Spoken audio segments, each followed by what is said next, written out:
Otro mga istorya mga partners, después al cuantos días training del mga out-of-school youth program bajo también na Technical Skills Development Authority or TESDA, enseguida siya pone kanila bajo na assessment para saber siya pwede ba también estos aprender mga training después kanila dahil National Certification o el que se llama NC2 desde el mencionado agencia del gobierno.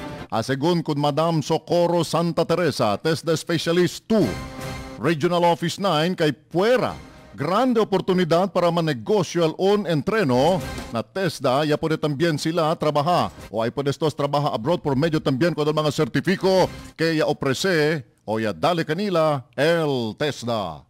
Report del Pueblo. Po ang mga training centers na they have to encourage their students to take after their training, encourage po nila yung mga trainees nila na to undergo assessment.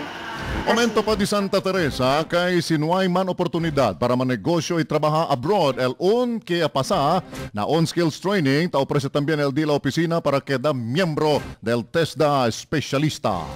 Report del Pueblo. Ginagamit na talaga nila yun. So they were able to earn. Punta-punta lang sila sa isang kwan. Actually, yung meron talaga kaming isang grupo na TESDA specialista yung mga Por eso, tapidi si Teresa or Santa Teresa con el mga mayores ayuda kumbinsi con el dila mga anak. Pone bajo na on training na TESDA que taabre na mga diferentes mga barangays na syudad para pwede también busca buen trabajo. Kumpara si tamantambay-tambay lang na kanto. Report del Pueblo. Upo lang dyan, you might as well visit TESDA. Ang TESDA, meron kaming programa for you na makapaghanap buhay po kayo.